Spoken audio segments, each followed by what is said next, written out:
Miscommunication. All good. All right. This is the Living on My Own panel.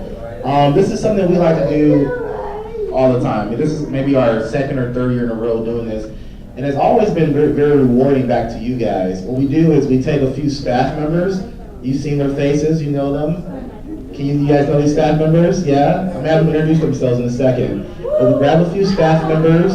They tell you about their story. They just tell you, about their disability and tell you what it's like to live on their own. I know a lot of you guys are seniors, yeah? Or have graduated high school, yeah? All right, so some of you are going to be going to college. Listen up. Shh. Some of you are going to be going to college. Some of you are going to be going to live in apartments. You might live in different living situations. This is an open forum. I'm just going to kind of moderate it. I have a few questions for them that I'm going to ask first, and after I ask those questions, we'll open up to you guys for a few questions about just living your own. I mean, you can ask questions about budgeting or time, or how to do laundry, or how to roommate situations. You're in a dorm, or all you're laughing because you already know.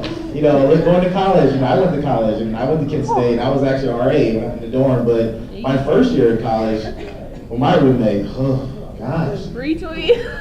It happens. I mean, you run into crazy roommates. My roommate, he drank alcohol every single night. So, crazy things like that. But you got to learn to cope with that. If that's what you want to do, go through college, we can do that, okay? So real quickly, panel, I'm just going to have you guys introduce yourself.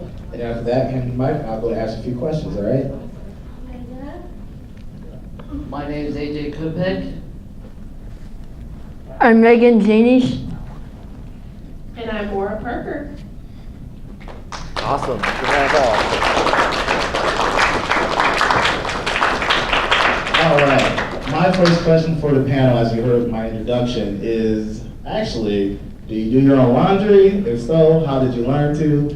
What kind of obstacles did you face? Or what kind of, things you have to learn to do your own laundry when it comes to living your own? And also tell us your living situation. Whether you live in an apartment, whether you live in a dorm, kind of tell us an idea where you live at after high school. I'll do my own laundry because my sister is the one doing that stuff for me. And I go to college up in Northwestern Ohio, in Lima, Ohio, if you guys know where that is. And I live in an apartment, and you have to do your own responsibilities because we have a landlady there. She's real strict because if you don't pay on time, you'll get kicked out of the apartment because you gotta pay right on time. So yeah, I want to do my own laundry because I take my dirty clothes back home. So I go to Miami University in Oxford. I live in a dorm. We do have housekeepers in the dorm. They don't pay. You can pay and have a laundry service. You do laundry. I don't do that. Instead, I make my mom do it. I live about 30-40 minutes. My parents' house is about 30-40 minutes from my school. So last year, my parents did do my laundry for me. This year, I'm being told that isn't the case. We're still kind of arguing about that. Next year, I'll let you know how that goes. But no, I currently do not do my own laundry. Group 5. Okay. I go to school up at Ursuline College in Cleveland. It's about 2 hours from my house. I learned how to do laundry on my own. I had to ask an RA to actually help me because my mom always did my laundry when I was at home, except she does my laundry when I go home I go home for holidays. What else? Oh, my roommate was really bad this past year, so. My next question is, how do you guys decide, when to go to bed? How do you manage your schedule? And what is your schedule like? Is it a work schedule, a college schedule? Can you guys give the delegates an idea of what your schedule is like? Scheduling, okay. This past year I was a swimmer up at school, so I had to get up at, I had to be at the pool by 5:30 every single morning. Yeah. And my roommate was not a swimmer, she was a lacrosse player, so she got to sleep in every day. So I didn't have my mom to wake me up like she usually did the past few years when I was in high school. So I had to get up on my own, which meant I had to almost set 4 to 5 alarms to get me up in the morning. And I was very proud of myself because I got up every single day and was there on time. But other than that, I mean, when I didn't have swim practice, it was just, you were on a different schedule. You have to stay up late if you need to get your homework done. And because you might have class the next day or you might have to read a few chapters that night. But it was just, you basically, you decide your own bedtime. When you feel that it's right, you go to bed. But nobody tells you what you need to do. Yeah, I guess that's the biggest adjustment for me too. No parents hounding you. Oh, it's 10 o'clock, it's 11 o'clock, it's midnight, you need to go to sleep. In college, you do set your own schedule, so you can kind of structure your classes around, are you a morning person or are you a night owl? I typically have classes only starting at 11:30 or later because I have a sleep disorder that makes it harder for me to focus in the morning. That being said, yeah, I do sometimes stay up late to do homework. Kind of, necessitates it some time if you have a project or a big test the next day, or maybe you're partying. I wouldn't, suggest that. But, I guess I just kind of have to learn a balance between how late can I sleep in, how early do I want to go to bed, and it's kind of a matter of willpower, really.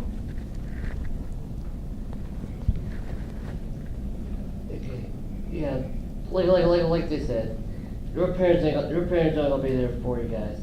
They'll wake you guys up every morning. So I set my alarm at 7:20 every morning because my class don't start till 1 o'clock in the afternoon. Because we get to choose 4 different times. We can have morning class, afternoon class, evening class, and midnight class. I choose afternoon class because one time I had morning class, it was rough because you sit in class for 5 hours straight.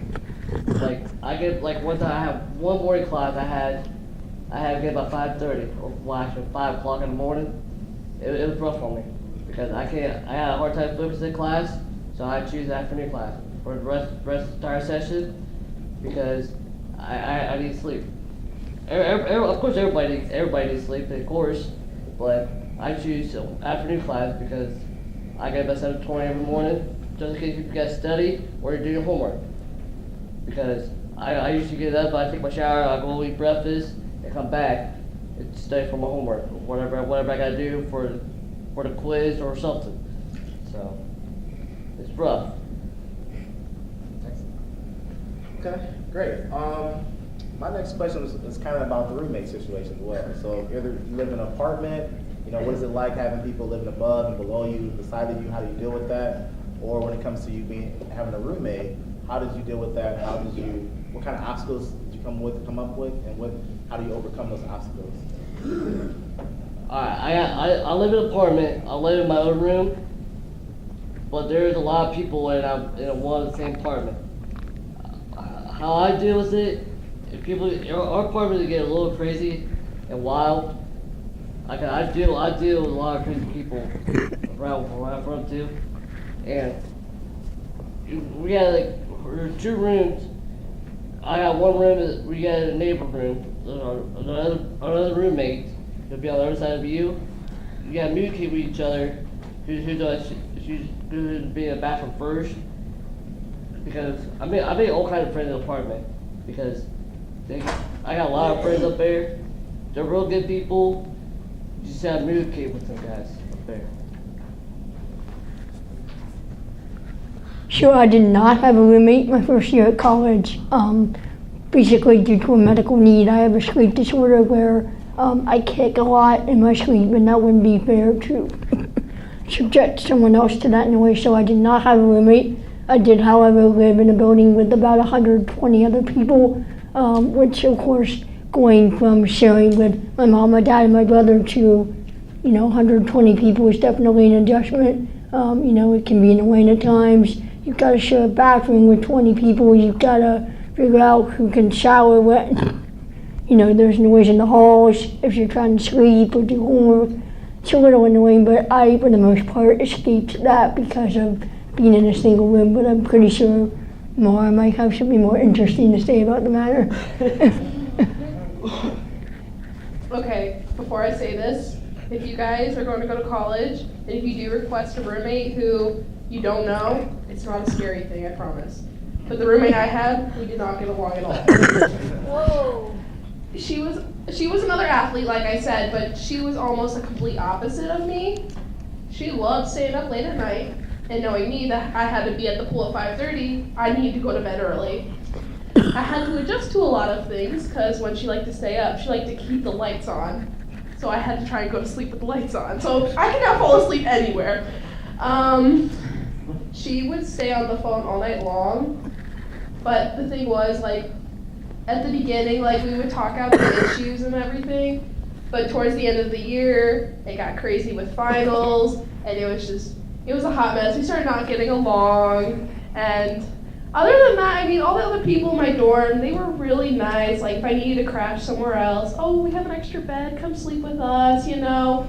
But I mean, usually you can request a roommate who you might know, and usually that's more fun, I've heard. But other than that, I mean, my first year was not that great with my roommate. All right, I have one last question. Okay, when it comes to maintenance, like for the apartment, if something breaks down in your apartment, how do you deal with that? And also in your dorm room, you know, if something breaks down or something's not working, how did you guys deal with that? Well, in the building I lived in, it was, you had to put in like a notice, like usually online, or you go downstairs and you file a report saying what's broken, what you might need to get fixed. And usually if it's in the dorm, you don't need to pay for it. The school does. So all I would say is you put in like a few days before you might, let me reword that. You put in the notice and they come to your room about a few days later and they fix whatever issue you have. Same experience here. You just file a report online. Maintenance guys will come to fix it. If you do damage to your dorm room, you do have to pay for it. Yep. So if you tape stuff on your walls, they don't like it when you do that because it tears the paint off. You're going to get charged fees on your student account at the end of the school year when everybody goes in and checks the rooms to see if they're safe. They usually will check out, oh, there's this scratch on the room when you go into it so that they know that you didn't do it. But you got to watch out because they will charge you like $25 for that kind of thing. Yep. Okay. I usually call my landlady. That's what she is, landlady. If I always call her. I always call her. I don't even text her because she don't answer me. So I have call her. I always call her because I tell her I have a toilet problem. She'll come fix it for me. Then we'll all be good. Then I also have her check my air conditioning for me because I usually get super hot in my room. And I have her check for me because sometimes things not working right. I usually have her check for me. Cool. All right, now I'll open the questions up to delegates. Go for it. I know you guys are great question answers, so. Let's say you go ahead and you don't get a roommate. How would you cope with being alone? I can answer that. I wish I had this. Okay, so if you didn't have a roommate, it's just you taking care of yourself. Like I said, I didn't depend on my roommate for anything. So, I mean, you would still do everything yourself. I mean, fixing anything you might have, like an issue with like lighting or something that you put in for maintenance, getting yourself up in the morning because they won't help you get up. I will say from living on my own, it really is nice to have sort of a private area that you can call your own. You know, if you're sort of on all day, going to classes, going to meetings, it's nice to have a space that is only yours, that you don't have to share with someone. That being said, I would say it probably gets a little lonelier at times because you don't have someone automatically there to talk to or go get food with. Yeah, it's really nice not having no roommates because, like I said, you can have 4 different times time-wise. That's why I have afternoon class. If you like have a roommate with you, if he has different times than you have, like example, like if I have afternoons, if you got evening class, if you're already in bed by 7:30 or whatever, if he rolled in at 11:30, he'll be like make all kind of rocket noise, the lights be on. It's nice not have roommates because you have your own independence in your free time.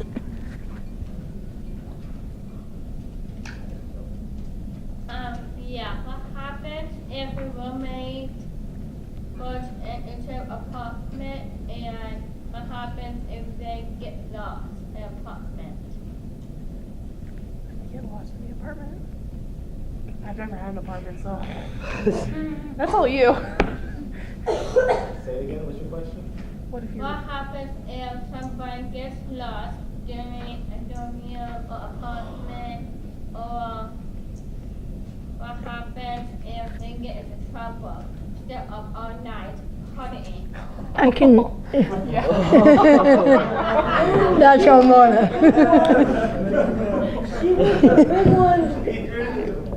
Well, if they stay up like all night and then if they come in and make a ruckus. Whew. Okay, either, especially if you're asleep,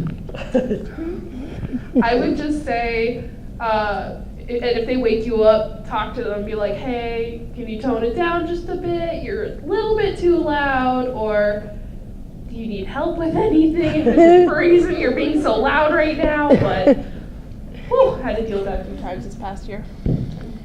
And I would add to that from knowing people who are RAs, if it gets so bad that you can't resolve it yourself, you go to your RA, your resident assistant, or your landlady or landlord, and then they'll take it further if they need to, as far as relocating someone or doing that kind of thing.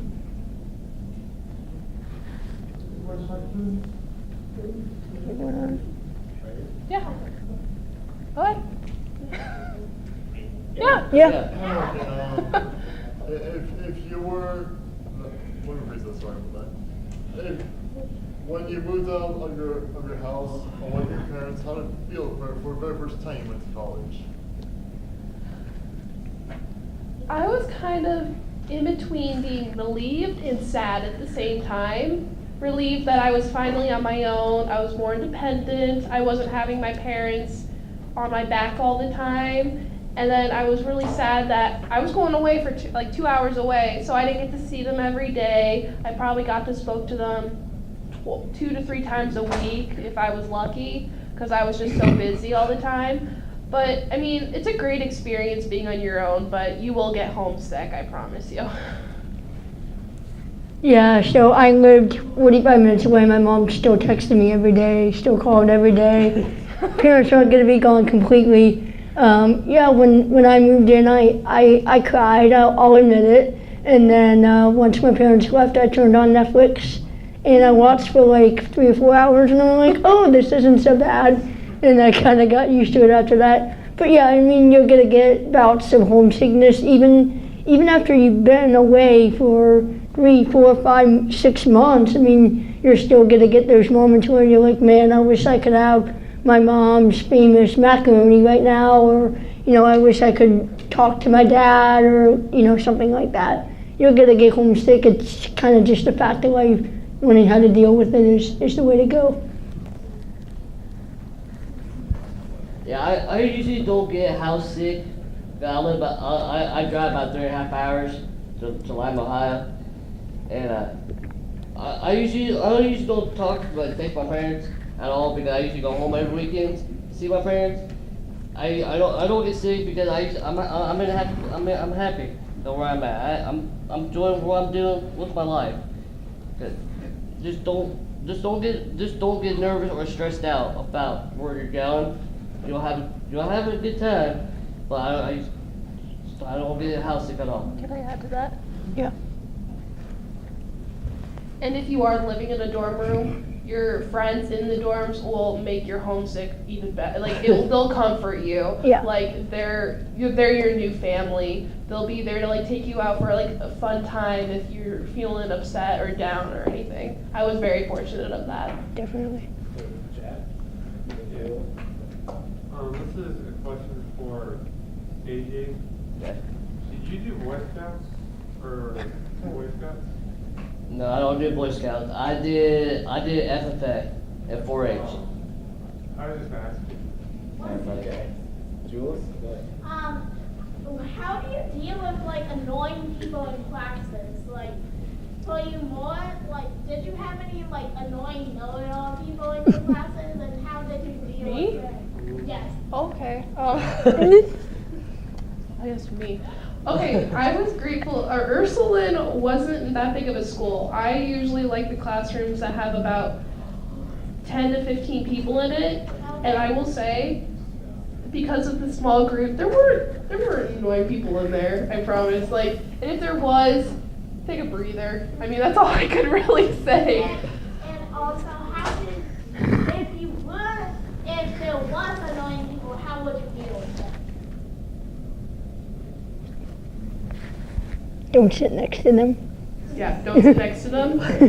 And I mean, you just gotta think. I mean, most college classes are probably are 2 to 3 times a week, maybe. So you don't see them every single day, Right. and they're usually a good hour to 2 hours long. So you just gotta think, I'm here to learn. I'm not here to focus on that one individual and stuff. So, like, black it out. Exactly. I was going to add too that if you go to a larger school like I am, you will have lecture classes where there will be up to 200 people, at least in some of my classes, in the room at the same time. That's definitely something that takes getting used to, having that many people in a room. But frankly, those classes don't, just by their nature, don't encourage a lot of participation. So when you're in those kind of classes, you just sit there and listen for an hour. How do you do budgeting, or how is budgeting? Do you want to take that? I'll just say, I'm very fortunate. I don't have to worry about that so much because I got a fairly generous scholarship that actually pays for all my schooling and my housing, so I kind of dodged the bullet on that one. Is this like a question about like budgeting in any area or something? Yeah. Okay, I would just say when you're away, don't spend your money on things you don't need, because I mean, you're gonna have debt no matter what where you go, and you want to get that paid off right away. But you also want to apply for scholarships as much as possible. I would just say, yeah, don't spend your money on things you don't need. Yeah. Thank you. And I would say be really diligent about looking for scholarships and grants. There are a lot of websites out there where you can put in, your name, your grade, your GPA, interests, different kinds of characteristics, and find hundreds of scholarships that you can go to. So that's something that I did a lot.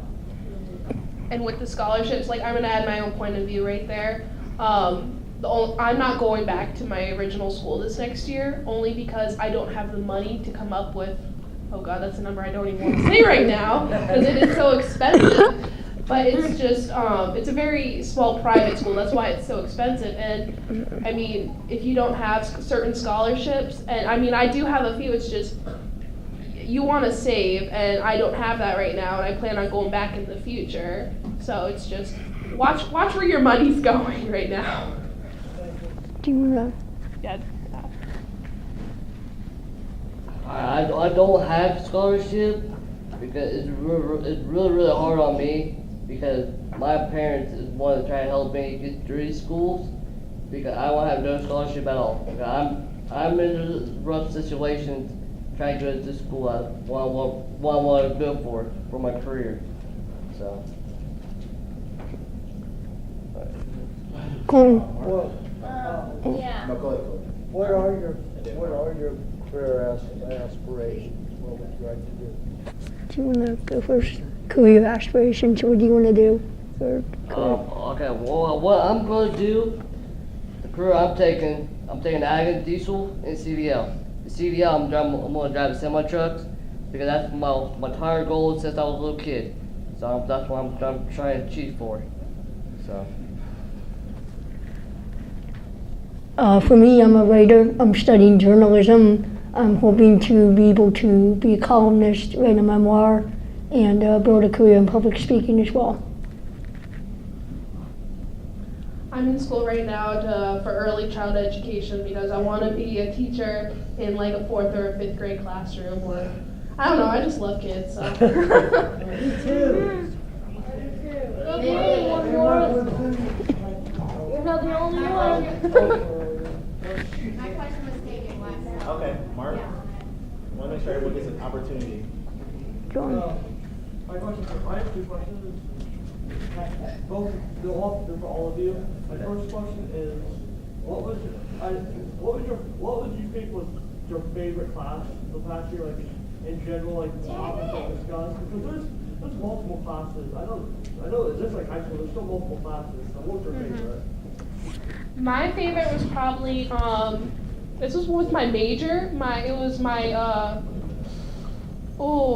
I would say any of my major classes, to be honest, because the 6 of us, there was only 6 people in my class, in the freshman education class, which I loved. But the teacher knew us, and she could get, like, that was a good thing about going to Ursuline, because if there's 6 people in your class, your teacher knows who you are. You can become on a personal basis with them. And I would just say, I liked that one because we were basically a family, we would go out and do things, and it was, I ended up getting a good grade in that class because it was so much fun, but yeah. Just saying. Yeah, I have a similar situation where there are some people in that are in a lot of my classes, and it's sort of a little family. Say for me, my major classes were my favorite. But with that being said, a lot of colleges are, liberal arts, so that you have to have sort of general education classes in a lot of different fields. My advice on that would be try to take classes in as many different things as you can. There's so many there's classes on literally almost anything you could think of, and it's just a really cool way to kind of broaden your horizons of knowledge. Yeah, 'cause like this college I'm going to, I am in, this is tech, there's like tech side and a business side. I'm on the tech side. My favorite class, well, my 2 favorite classes, well, actually 3. 3 favorite classes I had is HVAC and tractors and a hydraulic class, because there's only like 14 students in each class. It wasn't too bad because normally you have like 20 kids in one class. It's really hard for all the teachers to get stressed out. Okay, we have time for one more question. One more. Your second question, then one more question. My second question was kind of question I'm asking everyone.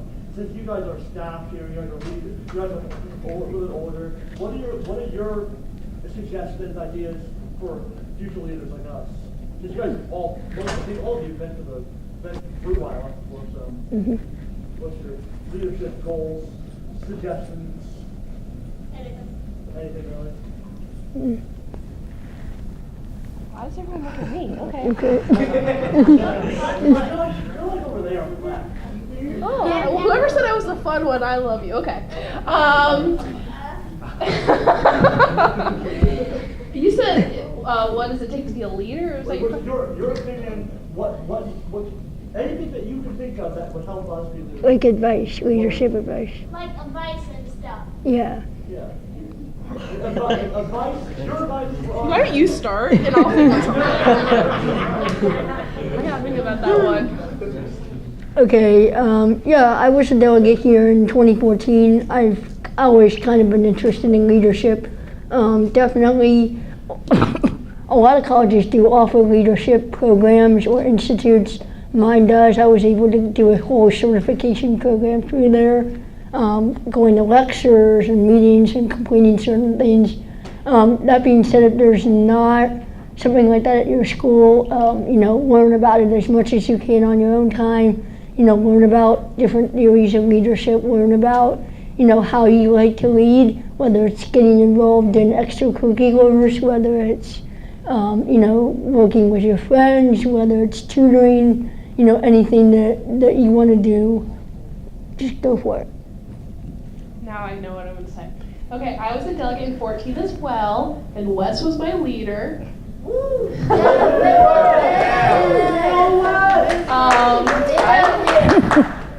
I would say after I told my group, I was like, before I came here, I was really shy. I was so afraid of speaking up for myself. You were shy? Wow. I know, you would never know. I can't believe Take it that. down. Thank you. I've come a long way. But I would say, after being at YLF, I learned like to stand up for myself, and with that, like I started volunteering more, and one thing I got involved in was a program where I wanted to shadow someone in the field I was going into, and since I want to be a teacher, I shadowed a teacher. I was in a classroom with a ton of students, and a few times she would put me on the spot, and I was like, okay, I'm in charge for the day. And I was like, what do I do? But I thought about all of the skills I learned as a delegate at YLF, thinking, they're going to be watching me. They look up to me now. I'm the one in charge. What am I going to do? I was grateful for YLF, and I just say get involved, because the more activities you're involved in, it will come easy to you. Like, look at me right now. I'm not scared of talking in front of you guys, so. Or just piggyback on that, once you do get back home, you'll find that YLF really does bring out the best in you. You'll find that it developed and enhanced your leadership in ways that you probably don't even realize. Yeah, I was a delegate last year, 2015. I wasn't nervous at all, because as soon as I got here, I was like, I was gonna have a place, because you'll meet a lot of new people. Find somebody that is like interesting, the subject you want to do. Find somebody that's interesting, the same subject you want to do. That's what I would do. I'll find somebody interesting. All right, the good thing is the staff is going to be here for the rest of the time. So you have time. So give them a round of applause, please.